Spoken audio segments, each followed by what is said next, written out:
Good morning. Last night the Canucks lost to the Winnipeg Jets 4-3 in overtime. We're going to break that down for you. And no, I did not sleep very well. Alright, our first highlight here is the Canucks' first goal, and not a lot of really systemic stuff to break down here because this one was kind of wacky. Really, Sutter wins the draw back to Ben here, wins it right back to Jordy Ben, and he's just going to take a shot. And what we see is, he comes over, all of these Canucks sort of go try to get into the shooting lane here, but Ben's just going to get the shot off and it's going to go wide. So as the shot comes through, misses everybody, goes wide, and this is pretty standard, right? You see the puck coming on this angle, and almost always it goes around the net, right? It just sort of kicks the other way. That's exactly what Hellebuyck thinks is going to happen. So he doesn't even look, he just slides this way, and Brandon Sutter is in a battle up here with Lowry, and he just wins the battle. He just beats his man, comes in, sees this puck coming. It takes a nice little hop off the side of the net there. And look at this.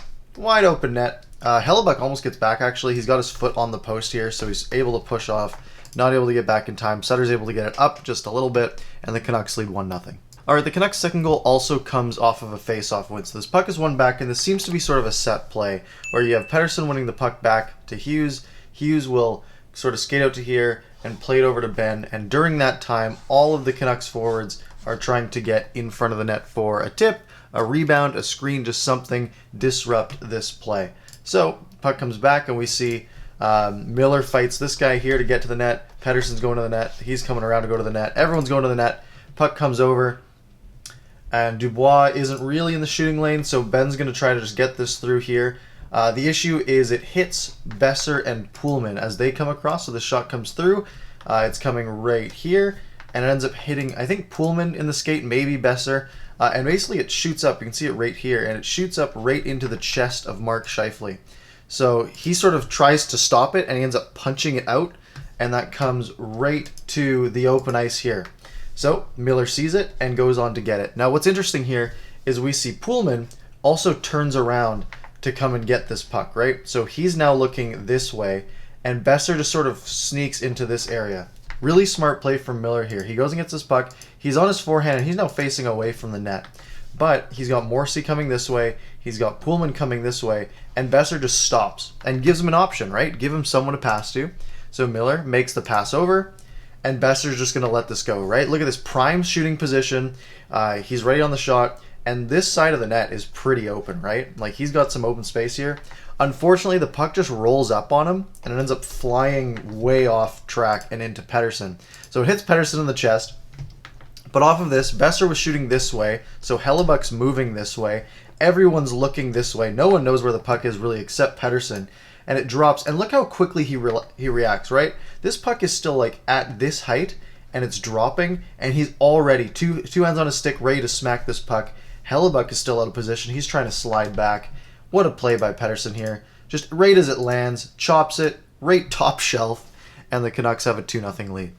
Alright, the Jets get on the board here, about 5.5 to go in the second period, and it's a pretty standard zone entry here from the Jets. They got 3 guys coming in, 1, 2, 3 forwards, and they've got just sort of a classic triangle coming in, and they're just trying to keep it up to the outside. And the Canucks are just filling passing lanes, right? Just sort of get in the way of everything. This is a really nice pass, though, to get this past Pettersson sort of around him. Puck comes through, and now there's a little bit of danger here. Miller needed to go and pick this guy up, but he didn't. So he now has a free lane to the net. Luckily, Schmidt is in the passing lane. This pass comes through. Schmidt's able to get the skate on it. Otherwise, this would have been a nice little tuck for Dubois. Play is not over yet, though. Ends up coming behind the net here. Wheeler curls to the outside this way, thinking that maybe he'll have an option around the boards. Dubois comes in, helps, tries to give him that option, right, for that pass, but the Canucks win this battle. Schmidt wins this battle, just taps it over to JT Miller coming through.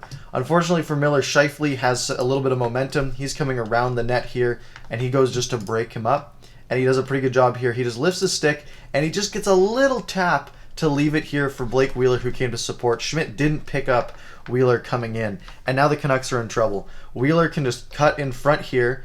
Edler needs to close this gap right now, or I think that's honestly his best bet, is right now go and pressure him. Don't let him walk out and feed Dubois, who's coming in. Smart play by Dubois, reads this perfectly, sees that his guy's got the puck, You'd like someone to pick him up, take him out of the play, but he's got just a little bit of space. He's got a lane to the net here. Puck does come through. Both this guy and this guy are too slow to get their sticks in the lane. Ends up on Dubois' stick, and he rips it home. Jets on the board to make it 2-1. All right, late in the second, though, the Canucks do get close. I really do like this play here from the fourth line. The fourth line was actually quite good last night. McEwen just plays it on the boards. Virtanen reads it and goes and picks it up, which is really nice. He made a smart play here. Gets his bounce off the boards. He gets to the puck first, and McEwen drives the net from this, right? We see him take this puck around the net. We see Jay Beagle come in to give him an option, so Virtanen could slide it out here. But he gets covered up pretty quickly here. He's got a guy all over him, right? He's got this stick on him. He's out of the play pretty much. But McEwen has snuck past Kopp and has an open lane from Jake. So Jake takes it onto the backhand. He pulls it onto the backhand to avoid this stick, gives him a little more room, feeds McEwen, who's able to get a good shot off, and it sort of bounces and ends up trickling right by the post. Not able to get that one to go, but close to making it 3-1. This one's another close play, and I just love Nils Höglander. I love this here. So Miller plays it over to him, passes kind of behind him, but I get why he did that, because this guy's right here. So you'd rather have the pass sort of back here, make it a little harder to receive. He's still an NHL player. He knows how to receive a pass. But if you pass it out in front of him, this guy can break it up and make it not work. So Höglander receives it, but he doesn't just like get it on the forehand and then pull it. Like he could just get it on the forehand here and then pull it up onto his forehand, but he taps it through this way so he can skate onto it and have a step around his man. Really nice play, taps it through the legs and basically gives himself a lane. It now goes from him skating directly at the D-man on this line to having a bit of an angle and able to step around him. So he's able to get a step, and look at him just fight this check off, knock the guy to the ground with his arm, just wins the battle, cuts to the net, gets a high-quality scoring chance off the shoulder of Hellebuyck. Really love that play from Höglander. All right, 15 to go in the third here. A great play here on this breakout. Wheeler gets this puck, and basically we got Edler trying to hold the line here. This guy's trying to come back. This guy's trying to come back. But Scheifele sees an opening in the ice here, right? He sees all this space that he's got to skate into as long as Wheeler's able to get on the puck. And Wheeler just taps this out does a little spin, right? Protects the puck from Edler. Edler now can't get to this puck. Besser can't get there in time either. He's able to just backhand it to Scheifele, who's now in a foot race, right? It's just going to be a race between these two to the net. And the puck comes through to Scheifele. No one was ready on it. Schmidt comes back, and Scheifele's shot just gets through, trickles through, and ends up in the net. So obviously that's a pretty innocent shot, and we'll look at it from this angle as well. This shot really just sort of gets through Holtby, and we're actually going to cut this to quarter speed here. I saw people in the comments of the last video saying that basically Schmidt scored on his own net again, and it's his fault. No, Holtby needs to make the save. This is an innocent shot. Holtby should save this 95% of the time, and he didn't. Schmidt had no real options here, and let's really look at where this puck is going. So this comes through, it hits Holtby, and it trickles through right here, right? And it is going right at this post. Schmidt sees this, Scheifele sees this. Everyone sees this puck coming. So as it comes through, Schmidt, remember, Schmidt is a left-handed player, so he has to bring his stick over and get it here. But the puck's moving too quick. He's not able to get his stick there in time. So the best he can do is, like, you'd like him to get his stick here and then clear it out. But that's not an option. The puck's already too far ahead. His best option is going to be, and this is exactly what he tries to do, as it gets to the post, he puts his stick against the post and he tries to go down on the puck. And basically just, if the puck's here, you want to just trap it with your stick, and then you can just use friction to play it away. And he has no other option here. He could just leave it, but then Scheifele, look at where Scheifele is. He sees it. He's just going to tap it in, right? That's an easy goal. So Schmidt's only option is to trap it and clear it out. And the puck just comes a little off the post. Instead of bouncing this way, it sort of bounces this way, and he basically just ends up he tries to trap it, and he just catches the edge of the puck, so that sort of just pushes it just inside a little bit, and it sneaks in. But look, Scheifele's there anyways, right? Like, Scheifele taps this in right after, so if Schmidt wasn't there, if Schmidt completely missed this puck, Scheifele was still going to score anyways. This is a hard play for Schmidt to clear this puck away. All right, 9.5 minutes to go in the third period. Jets are on the power play here, and this is another one that you'd like Holtby to save.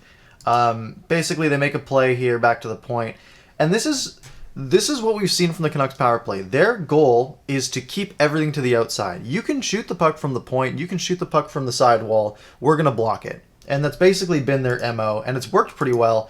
This is a pretty innocent pass. He plays it over for the one-timer. We see Miller's coming up, trying to get into this lane. We got a battle here between Ben and Perreault. Really nothing too crazy here. As this puck comes over, Ben is trying to get in the shooting lane, which is expected. He wants to block this shot. Holtby doesn't see it. Holtby's just got a view of Ben, right? Holtby can't see this puck. This shot comes through, and it literally, you can see the puck right here. It was coming on this line, coming on this line, and it really just goes right past Ben here. Holtby can't see it, and I think it just goes under his arm, and really it just gets through him. Holtby wasn't square enough, but that's hard for him because he couldn't see the puck.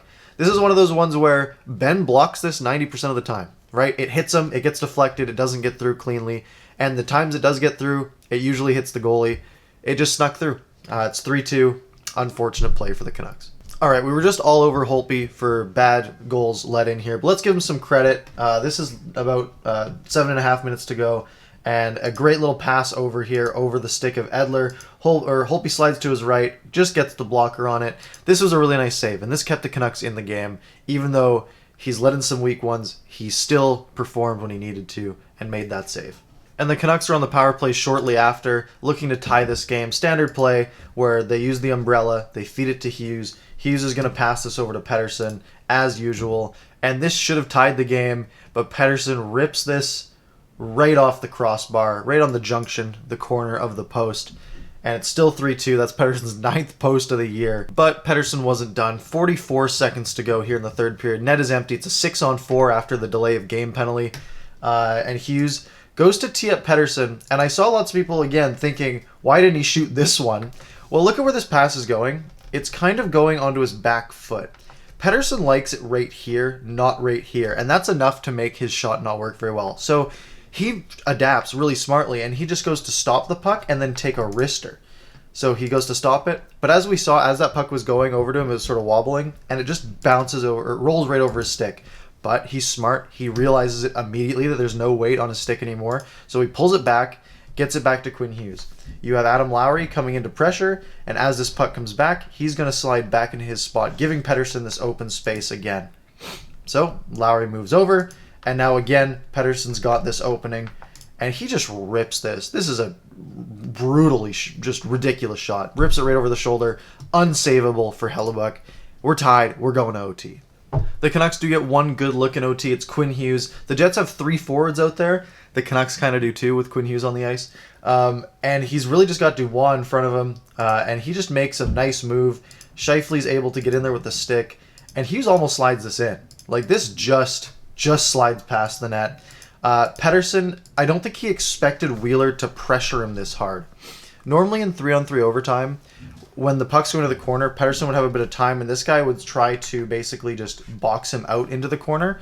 But Wheeler actually goes and pressures him, and Pettersson's not ready for it. So he sort of sneaks in, and he just checks him off the puck. A really good play by Wheeler. He taps it up, and now they'll send Dubois ahead. Again, I saw on Twitter people saying Quinn Hughes needs to come back harder and get he's the D-man. He's got to come back and take this guy out of the play. But it's overtime. It's 3-on-3. He was in deep. Positions change, right? Brock Besser is back here. His guy is Dubois.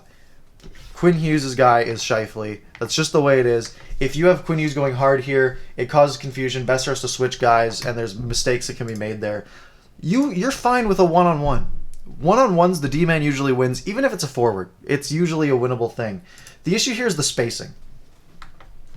Dubois is not slow, and Besser gives him so much room, right? He's coming back. You'd like to see him angle him, and I think he was scared of Dubois baiting him in and then cutting, just going sort of outside in on him.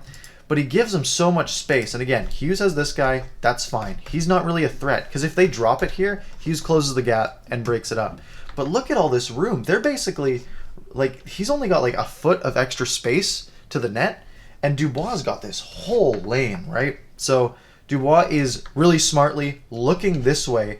He's freezing Besser. He is keeping Besser in the middle of the ice, keeping him from coming back here and pivoting, skating backwards, and angling him out to the corner. So he just sort of looks this way, and he just keeps Besser right here, trying to block a pass. There's no one over here. There's no one here.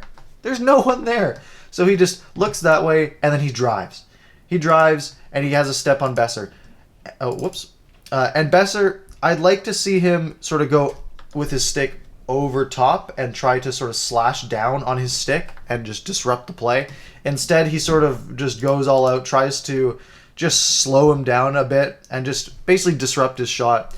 And Dubois just able to get this upstairs. And again, it's one you'd like Holtby to save. It sort of goes just right in here, ends up right under the bar up there. Again, you'd like to see that saved.